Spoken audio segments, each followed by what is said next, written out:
everybody. Welcome back to CMN 201.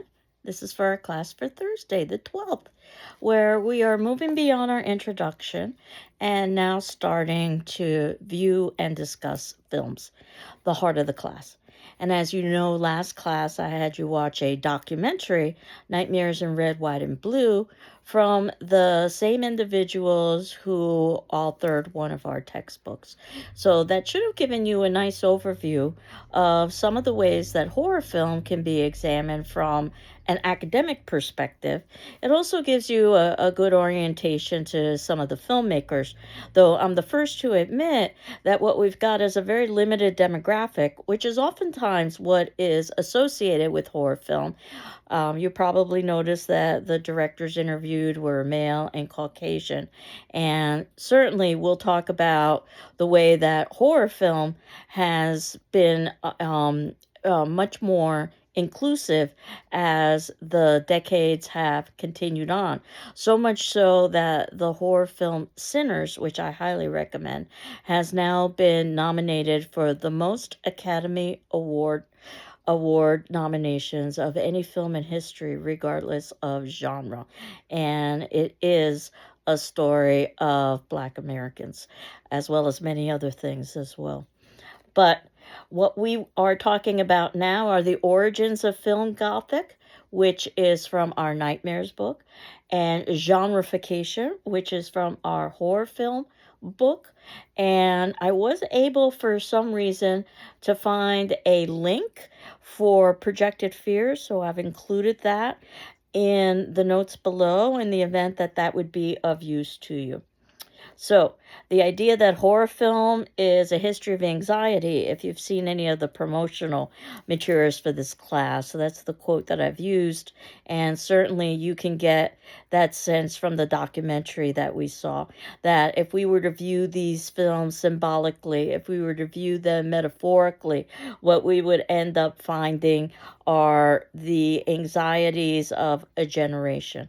And that's certainly how the class is structured, that we learn a lot about anxiety and what is important and not important for a society based on their cultural myths, those stories that they tell from generation to generation, their traditions and their legends.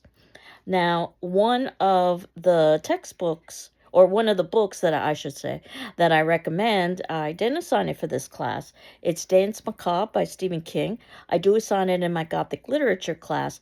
And Stephen King, who has a degree in English, basically talks a little bit about the history of horror and also horror film. Though, of course, he's primarily a writer, though many of his works have been turned into film. And some of his reasons why he thinks it is such a popular genre. He argues that it examines our national phobic pressure points, the fears of the masses, political, economic, social, which is pretty much what the documentary was saying, but in symbolic and allegorical terms. So, in other words, we see lots of literary elements that are used. So, for instance, when we are talking about symbolism, something that's representational, something that is concrete, that oftentimes will represent something else. A flag, for instance, is something that's concrete that could symbolize, let's say, patriotism, which is a little bit more difficult to conceptualize. And Stephen King talks about three levels of horror. The terminology he uses is terror. This is the most refined, according to him, where you have to use your imagination, as opposed to horror, which is mid-level refinement, not entirely of the mind. And then finally, what he calls the gross out, the lowest level of refinement, and revulsion. And he talks about how he's not proud and he would utilize all three if necessary. And in fact, if you'll see in the notes below, under the first section, Origins in Film Gothic, we have Stephen King reflecting on why we crave horror films. It's a short essay that I encourage you to read. He talks a little bit about the idea of catharsis as well, the idea of purging emotions in a safe way. Now, Gothic, which is the origins of horror film, it's an architectural, also a historical term, and It begins really with the first Gothic novel, Castle of Otranto, in the mid 1700s. I admit, terribly written text, but it helped to establish many of the conventions we associate with Gothic that have also become conventions of horror film. That there's a monster or a villain, and in Latin, I think I've mentioned this before, monster means mostrare, to show or reveal. Haunted castles or houses. Of course, in the 1800s, it was more common to have castles. In our time period, it's more common to have houses. Someone in distress, usually female. There's a lot of gender commentary that's associated with horror film. A hero, and of course, decay, decadence, madness. Keep that in mind when we are watching The Cabinet of Dr. Caligari. The idea of the past intruding upon the present, possible supernatural entities. Oftentimes there's ambiguity. So if you're not prepared to accept a supernatural explanation, that which defies the natural, then you could take a naturalistic explanation because in part of the ambiguity that could exist. The dark and gloomy setting, a lot of it is about atmosphere. Us versus them, the idea of other, that which is different from ourselves, and the idea of doubling, a doppelganger, for instance, is the term that we use. And notice this as well in The Cabinet of Dr. Caligari. And that, yes, these films oftentimes are repetitive, but the best ones are also creative as well. When we talk about the height of the Gothic novel, we're talking about 1800s, and some very familiar titles such as Frankenstein or Dracula, Dr. Jekyll and Mr. Hyde, that basically captured the public consciousness through cinema, through film. But they originally began as written texts. Some of the themes we'll find in these texts and also in the films: good versus evil. You'll see that in Caligari. Health versus illness. That's something you could examine in Caligari. Truth versus deception. The inside versus the outside. We had talked about some theorists talking about what oftentimes is disturbing, or critics, I should say, what is oftentimes disturbing when watching a Gothic film is when what's considered to be interior, blood, for instance, is made exterior. The restoration of order, at least in these early stories, where the other, that which is different from ourselves, is vanquished. And in fact, there was film code that existed at the time to vanquish that other that no longer exists. So sometimes the other continues to exist, which allows the possibility for sequel, which also allows for the possibility of profit, by the way. So if we were to think about this in very simplistic terms from a decade perspective, think about the 1920s being defined in part by World War I. The horrors of World War I, how could such of an atrocity occurred, all of the death, all of the disfigurement. And I think The Cabinet of Dr. Caligari very nicely illustrates some of that, especially the idea of what is real and unreal, and the madness associated with war. 1930s, well, a lot was going on in the 30s, but probably the 30s is best known for the Great Depression and the importance of escapism through film. This is where pop culture becomes mainstream for things like Frankenstein and Dracula and so forth. 1940s, we have World War II, and we also have psychology. The idea that now psychology is a valid academic discipline. So we're beginning to see more nuanced perspectives of psychological issues, especially abnormal psychology, and finding out that we ourselves are oftentimes the monstrosity, where you can debate which is more monstrous. Is it an outside entity, or is it the evil that exists within ourselves? 1950s, certainly the space age and the threat of nuclear war were major elements in the United States, as well as communism being presented as a threat. You've got a lot of independent filmmakers at that point who are making commentary about some of these topics. 1960s, a very tumultuous decade, so much so that I assigned two films from the 1960s, where we've got, in effect, the collapse of the American dream, or this idealized version of what America was supposed to represent, with the 1970s actively engaging that which is taboo. The 1980s was probably best defined by the president of the time, Ronald Reagan. This would be the time that I would be a teenager, actually. And it was this tension between returning to conservative values after the examination of taboo of the 1970s. 1990s, and think about how the world changed basically because of the introduction of technology, specifically the internet, but all forms of technology basically began to accelerate at that point. The 2000s, as oftentimes happens whenever we enter into a new millennium, questions of Armageddon. And the 2010s, racial and cultural tensions, not to say that those haven't existed every decade, but the 2010s were unique because we elected a black president, and we have seen the fallback from, or the pushback from that. So in terms of thinking about genres, I believe I mentioned last class as well that a genre is just basically a kind of category, either horror, sci-fi, or fantasy, and all of these films basically can be categorized in perhaps more than one genre. So for instance, when we get to the 1950s, we are going to talk about horror, but also we're going to talk about something like sci-fi. And that said, there oftentimes is a very thin line dividing them. If you were to examine Frankenstein, you'll see that sometimes it's classified as horror, sometimes it's classified as sci-fi, and it's certainly examined in terms of gender because Mary Shelley, the author of the text, is female. And the early images of film, which ultimately is what we're most concerned with in this particular class, in the 1800s, no one had seen this kind of technological advancement before. So even though film seems to be rather archaic from that time period from our perspective, at that time period, it seemed very realistic. A train pulling into a station or ocean waves. Reportedly, there were individuals who would back away from the screen when they were watching ocean waves because they were afraid that they might get wet. That's how realistic it seemed.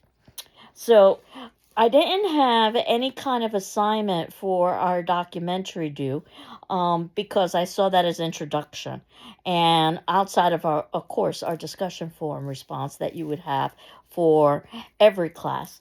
But soon we will be writing journals. So I wanted to talk about this a little bit. This is the third section in the notes below. Then I'm anticipating that you would write approximately a page or so, but it should be as long or short as you think that you want to invest in it, of reflections, observations, questions. There isn't any set format. It's not a formal academic paper. The first journal will be due on our first film, The Cabinet of Dr. Caligari, which is considered to be the first feature-length horror film. And that will be due next week. That will be Thursday the 19th. So a week from today, so that gives us time to view the film. That gives us time to discuss the film. Certainly, if you need additional time, ask me for an extension. I'll be happy to grant it to you. And I ask that you send your journal via PDF because that's how my grading program works best, to my email, which is ruiz, R-U-I-Z, at gcc.mass.edu. Again, no first initial. And the idea behind the journals is that I'm evaluating them informally on a checkmark system. So a plus is excellent, a check plus is very good, a check is satisfactory. That's where most of the grade range is, though there is a less than satisfactory and also an unsatisfactory as well. And what should happen is by the ending of the semester, you'll have a running commentary of all of the films that we're going to be watching. And very soon we'll be talking about a final project, something that you can focus on in relation to horror film, something of your choice that you would get approved by me.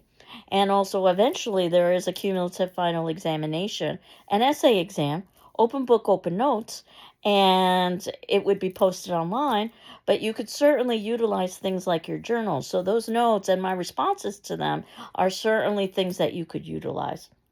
So, what I've done in the fourth section is I've given you something to read by Roger Ebert. Roger Ebert is a very noted film scholar, and you might want to read it after you watch the film because I think it'll make more sense to you. So, if you haven't already seen the film, the the advice I have is to watch the film and then read the article, A World Slanted at Sharp Angles, where Roger Ebert talks a little bit about this film. Now, I had indicated that this is considered to be the first feature-length horror film, but the first horror short, which you will see in the fourth section, is known as House of the Devil or The Haunted Castle. It came out in 1896. It's 3 minutes 18 seconds long, and it is a silent short film. So you should watch that just to get an idea of how that might have influenced the genre as a whole, because what we've got in this very short story that's only 3 minutes long are elements such as eerie atmosphere, impossible supernatural, and so forth. So, what I wanted to do was to talk a little bit about the Cabinet of Dr. Caligari.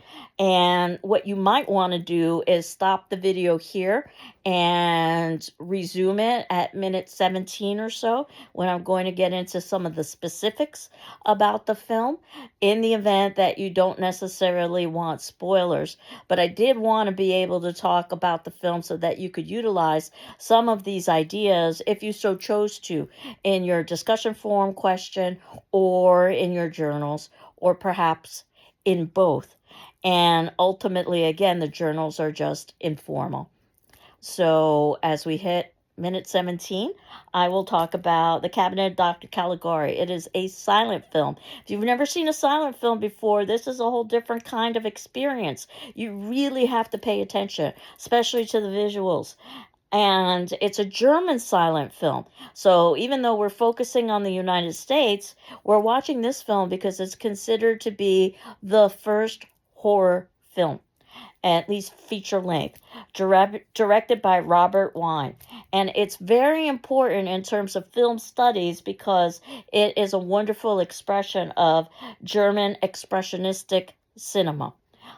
Where you get disjointed and surreal and dreamlike images, emphasis on the bizarre, on the shadowy, on the symbolic. You oftentimes have themes like madness, death, insanity. If you're familiar with the film Nosferatu, which happens to be a bootleg version of Dracula, then you would understand a little bit about Impressionism. Very much experimental artistically with a nightmare-like quality. So if you're familiar with contemporary directors like Tim Burton, they were much influenced by this particular style.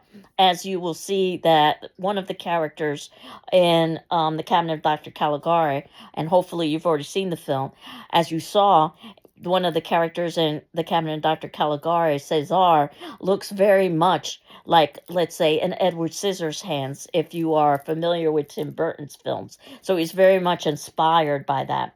This is very much viewed as an art film, and it was released after foreign film industries were relaxing their restrictions on importing German films. Again, think about the idea of some of the politics of the war.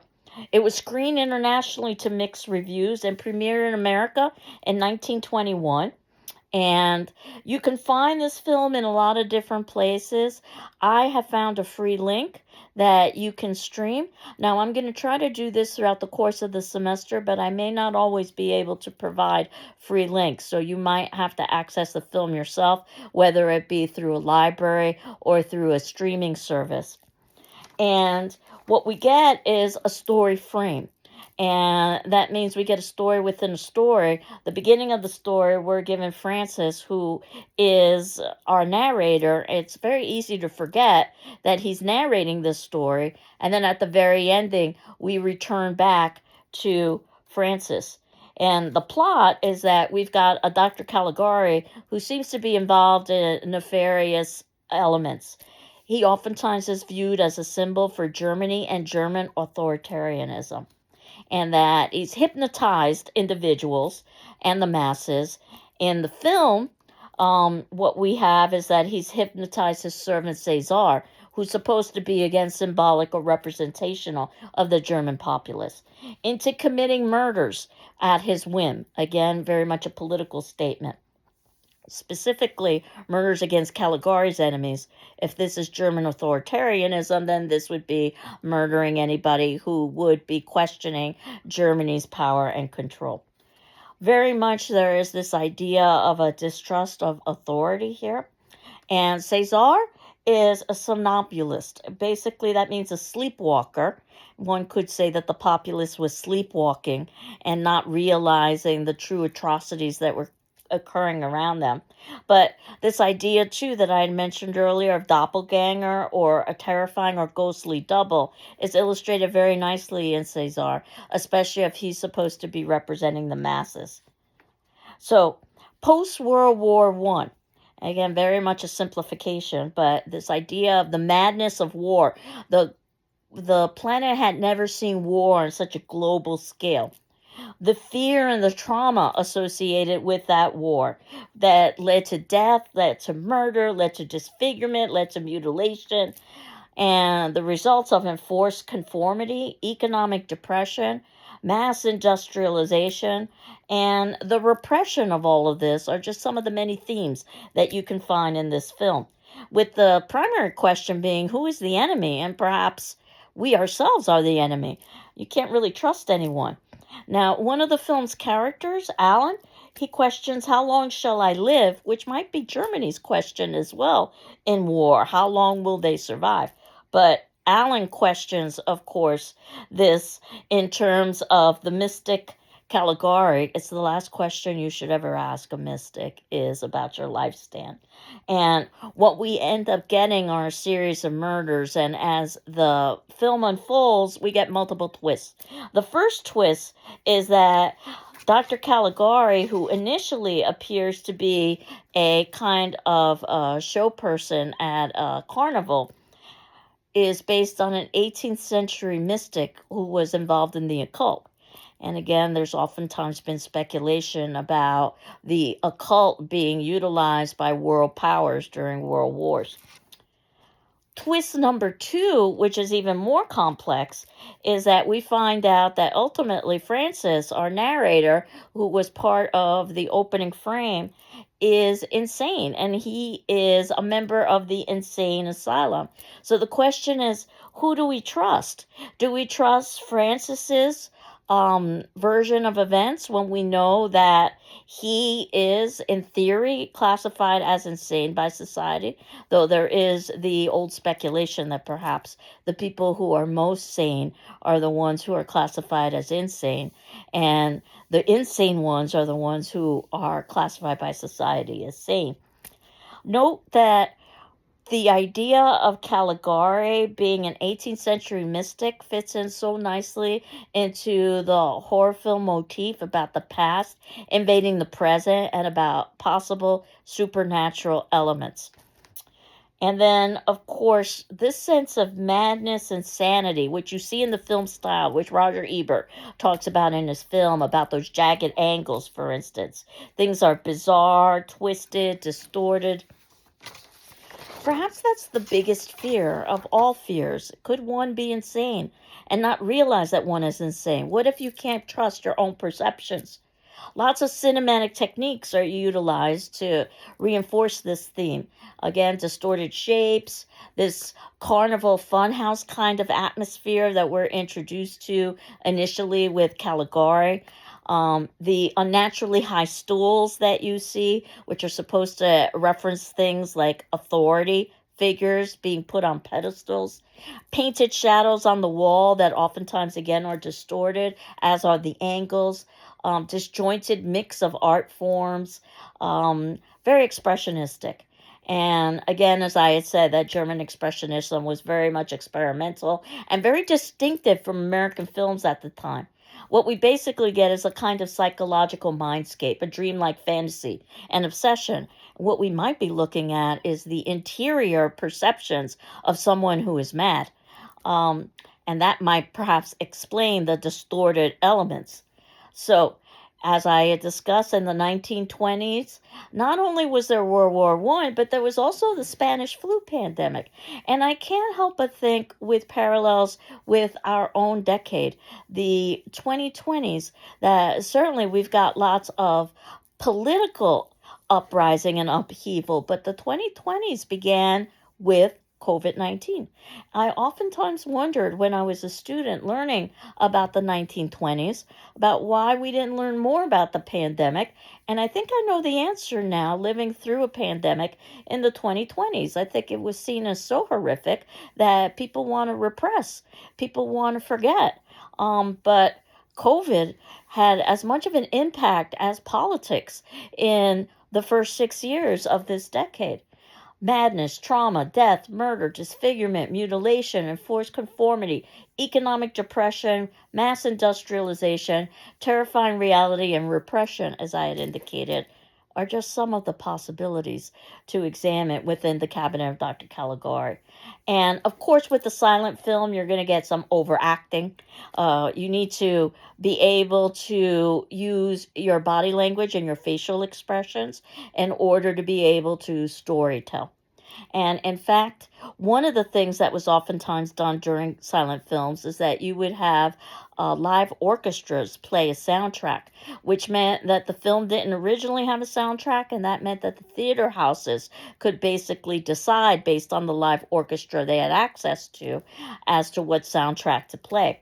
So I suppose in the truest sense of the film, you would watch it without any kind of soundtrack, but of course, we know how important sound is, and we will see this as the semester progresses in order to be able to translate over emotion for what we are seeing. So, reputedly, this frame story was added afterwards against the writer's will.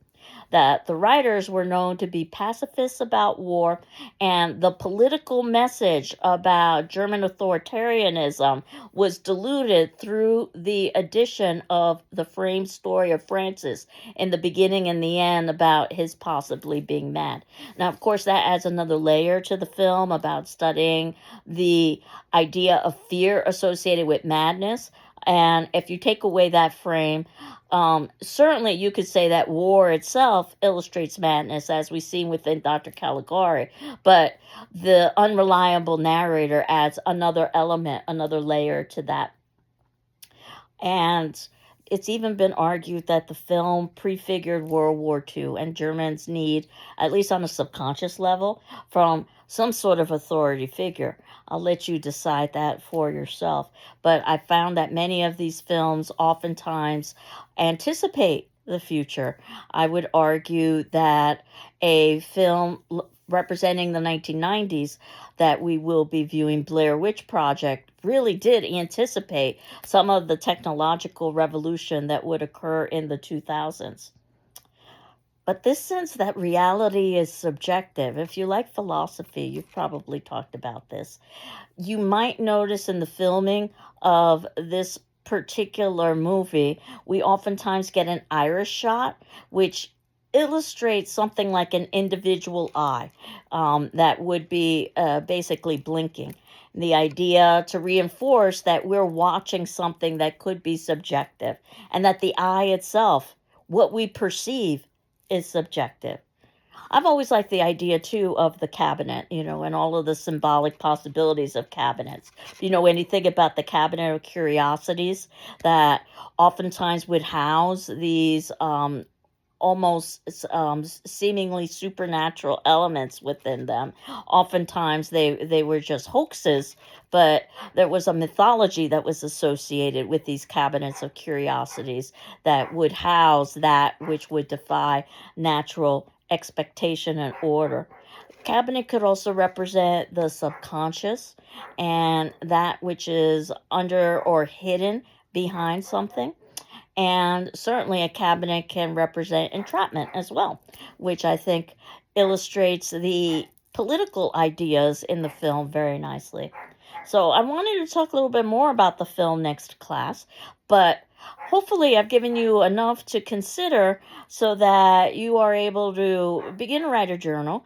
And as I indicated, the journal is due next Thursday, but if you need additional time, let me know.